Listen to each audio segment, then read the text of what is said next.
कहानी की शुरुआत होती है कोलोराडो की एक हाई सिक्योरिटी जेल में, जहां रे ब्रेसलिन नाम का एक आदमी कैद था। एक दिन एक कैदी ने उसे जैक्स नाम के एक दूसरे कैदी से बचकर रहने को कहा, क्योंकि जैक्स रे पर हमला करने का प्लान बना रहा था। अगले दिन अपने प्लान के हिसाब से जैक्स ने रे पर हमला कर दिया, लेकिन वो रे के सामने टिक नहीं पाया और आखिरकार रे जीत गया। लेकिन इसी लड़ाई के चक्कर में गार्ड्स ने सजा के तौर पर रे को अलग चेम्बर में बंद कर दिया। ये जेल का वो हिस्सा था जहां सबसे खूंखार कैदियों को 24 घंटे कैद में रखा जाता था। रे के इस नए कमरे में कोई खिड़की तक नहीं थी, सिर्फ एक टॉयलेट था। इसके अलावा कैमरों की मदद से 24 घंटे उस पर नजर रखी जाती थी। अब रे तुरंत इस जेल से भागने के प्लान के बारे में सोचने लगा। उसने जेल में घूमकर हिसाब लगाया कि जेल के पास ही एक गराज है। इन दिनों जेल में गार्ड्स भी थोड़े कम थे, इसलिए अगले कुछ दिन तक रे ने बहुत बारीकी से हर गार्ड का चाल चलन देखा। उसने देखा कि गार्ड्स ठीक 7 मिनट के लिए बाहर सिगरेट पीने जाते थे। अब उसे सिर्फ अपने कमरे के दरवाजे का पासकोड पता लगाना था। इसके लिए उसने खाने के साथ आने वाला दूध का प्लास्टिक उतारा और चुपके से पासकोड की स्क्रीन पर लगा दिया। जल्द ही उसे पासकोड के नंबर मिल गए और फिर उन्हें सही तरीके से अरेंज करना कोई बड़ी बात नहीं थी। इसके अलावा उसने बाहर मौजूद अपनी टीम तक भी खबर पहुंचा दी कि जिस दिन वो भागेगा उस दिन ठीक 4 बजे उन्हें साथ की गैराज में आग लगानी होगी। आखिरकार वो दिन आ ही गया और वे पासकोड लगाकर कमरे से बाहर निकला। फिर वो पाइप्स वाले रास्ते से होता हुआ गैराज तक आ पहुंचा और उसी समय उसकी टीम ने बाहर विस्फोट करके सबका ध्यान भटका दिया।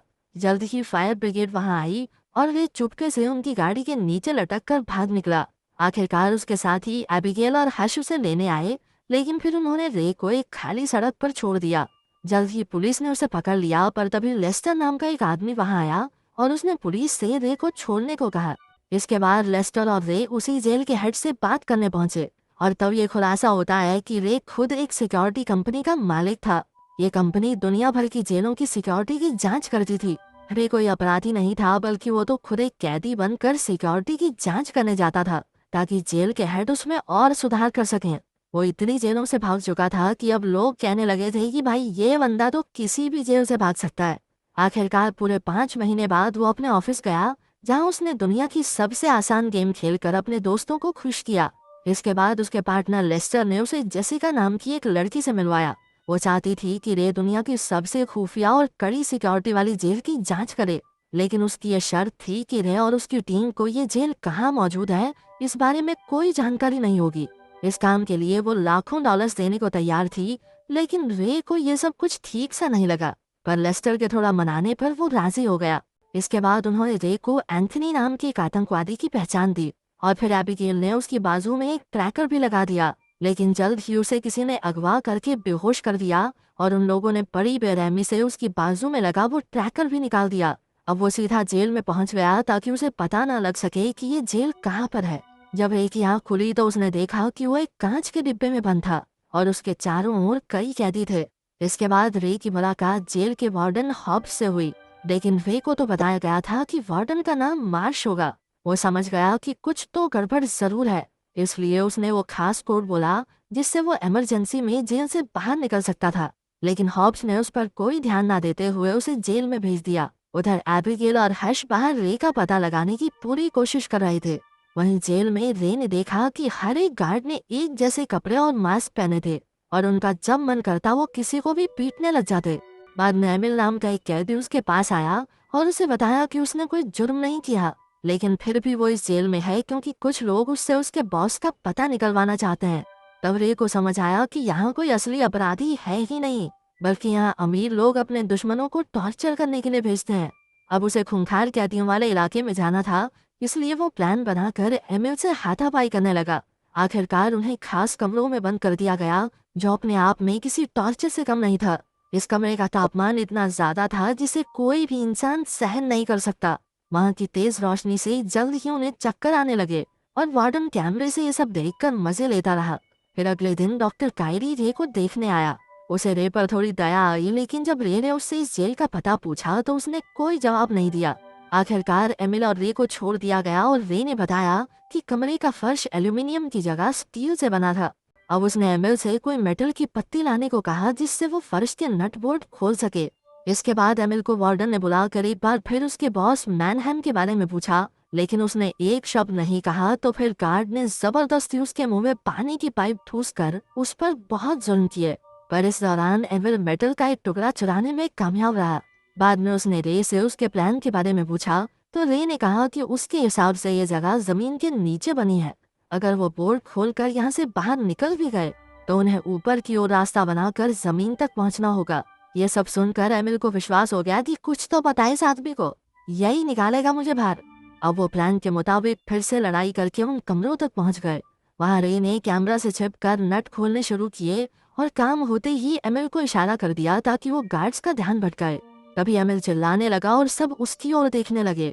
इतने में रे ने कागज से अपना कैमरा ढक दिया। इसके बाद वो फ्लोर से नीचे उतर गया, लेकिन तभी उससे गलती से एक पाइप टूट गई जिससे हर जगह पानी भर गया। आखिरकार जब वो ऊपर पहुंचा तो उसने देखा कि ये जेल जमीन पर नहीं बल्कि समुद्र के बीचों बीच पानी के एक विशालकाय जहाज में थी। इधर अंदर का पानी चारों ओर फैलने लगा था और तब रे तुरंत अपने कमरे में वापस लौट आया। उधर एबिगेल और हर्ष ने लेस्टर से रे के बारे में बात की। असल में इस काम के लिए रे को जो चेक मिला था वो बाउंस हो गया और तो और जेसिका का भी कोई अता पता नहीं था। इसीलिए उन्होंने लेस्टर को रे को ढूंढने को कहा, लेकिन लेस्टर तो कहने लगा कि रे को अपना काम करने दो। उनके जाने के बाद लेस्टर ने जेल के वार्डन को फोन किया और रे को पूरी उम्र वहीं रखने को कहा। तब यह खुलासा होता है कि लेस्टर अकेला ही इस कंपनी का मालिक बनना चाहता था, इसीलिए उसने ये नकली डील करके रे को हमेशा के लिए जेल भेज दिया। लेकिन एबिगेल और हर्ष ने हार नहीं मानी। हर्ष को टूंग नाम की एक गैर कानूनी जेल के बारे में पता चला जिसमें लोग अपने दुश्मनों को रखते थे, लेकिन ये है कहाँ पर ये किसी को नहीं पता था। उधर जेल में रे और एमिल को पता लगाना था कि वो दुनिया के किस हिस्से में मौजूद हैं। इसके लिए रे ने डॉक्टर कायरी से मदद मांगी, लेकिन डॉक्टर ने उसकी कोई मदद नहीं की। खैर फिर रे ने गत्ता चुराया और जुगाड़ करके उससे सेक्सटेंट नाम का एक डिवाइस बनाया जिससे शिप की लोकेशन के पॉइंट्स पता किए जा सकते थे। पर इसके लिए उसे शिप के ऊपरी हिस्से में जाना होगा, इसलिए उसने जावेद नाम के कैदी से मदद मांगी। बाद में जावेद ने वार्डन के पास जाकर उसका जासूस बनने का नाटक किया और बदले में उससे खुली हवा में नमाज पढ़ने की इजाजत मांगी। अनजान वार्डन ने इस बात की मंजूरी दे दी और फिर अफरीदी ने उस डिवाइस के जरिए शिप के पॉइंट्स पता किए। आखिरकार रे ने हिसाब लगाया कि वो मोरक्को के पास अटलांटिक ओशियन में थे। तब एमिल ने उसे बताया कि उसका एक दोस्त मोरक्को में ही रहता है। अगर वो किसी तरह उस तक खबर पहुंचा दें तो वो अपनी टीम के साथ उन्हें बचाने जरूर आएगा। अब रे फिर से डॉक्टर कायरी से मिला और उसे मदद करने के लिए मना ही लिया। फिर रात को डॉक्टर ने एमिल के दोस्त को ईमेल लिखकर उनकी जेल का पता दिया। आखिरकार भागने का दिन आ गया और जावेद ने वार्डन को झूठी खबर देकर कहा कि ब्लॉक ए में लड़ाई होने वाली है। ये सुनकर वार्डन ने तुरंत सारे गार्ड्स को ब्लॉक ए में भेज दिया और खास कमरों पर सिर्फ 2 गार्ड्स रह गए। रे ने मौका देखकर वहां लड़ाई शुरू कर दी और जल्द ही सब एक दूसरे को पीटने लगे। तभी रे, एमिल और जावेद शिप के ऊपरी हिस्से की ओर भागे, पर वार्डन ने तुरंत पूरी शिप में लॉकडाउन लगा दिया। हुआ ये कि उन तीनों के ऊपर पहुंचने से पहले ही सभी दरवाजे लॉक हो गए और मजबूरन उन्हें वापस लौटना पड़ा। उसी वक्त एमिल का दोस्त अपने आदमियों के साथ हेलीकॉप्टर में वहां तक पहुंचा, लेकिन शिप में गार्ड्स और कैदियों के बीच धुआंधार गोलीबारी चल रही थी। इसी दौरान जावेद के पेट में गोली लग गई। अब रे ने अपना दिमाग लगाया और कंट्रोल रूम में जाकर बिजली काटने का फैसला किया। इस तरह वो ऊपर का दरवाजा फिर से खोल सकते थे। उसने एमिल को जावेद का ध्यान रखने को कहा और खुद आगे चला गया। तभी जावेद ने एमिल को भी आगे जाने को कहा, क्योंकि वो जानता था कि वो ज्यादा देर तक जिंदा नहीं रह पाएगा। मजबूरन एमिल को उसे छोड़कर भागना पड़ा और बाद में गार्ड्स ने जावेद को मार डाला। उसी वक्त रे शिप की बिजली काटने में कामयाब रहा और उधर एमिल भी भागकर छत तक आ गया। अब वो दौड़कर अपने दोस्त के हेलीकॉप्टर तक पहुंचा, लेकिन पीछे से जेल के गार्ड्स उन पर हमला करने लगे। पर उन्होंने हार नहीं मानी और गार्ड्स का सामना करते हुए रे के बाहर आने का इंतजार किया। लेकिन रे तो बदकिस्मती से अंदर पानी के टैंक में फंस गया था। गार्ड्स हर तरफ उसे ढूंढ रहे थे, इसलिए वो दरवाजा खोलकर सीधा समुद्र में कूद गया। तभी एमिल हेलीकॉप्टर में निकल पड़ा और उसने रे को समुद्र में डूबते देखा। उसने तुरंत हेलीकॉप्टर से सीढ़ी फेंकी और आखिरकार रे ने उस पर चढ़कर शिप में मौजूद तेल के टैंक पर अंधाधुंध गोलियां बरसाई। जल्द ही शिप में जोरदार धमाका हुआ और वार्डन अपने गार्ड समेत वहीं मारा गया। आखिरकार एमिल और रे सुरक्षित मोरक्को के किनारे पर आ गए थे। तभी एक गाड़ी उन्हें लेने आई और उसमें से जेसिका बाहर निकली। रे ने देखा कि ये तो वही लड़की है जिसने उसे इस जेल में भेजा था। जब एमिल ने बताया कि ये उसकी बेटी है तो ये सुनकर रे के होश ही उड़ गए।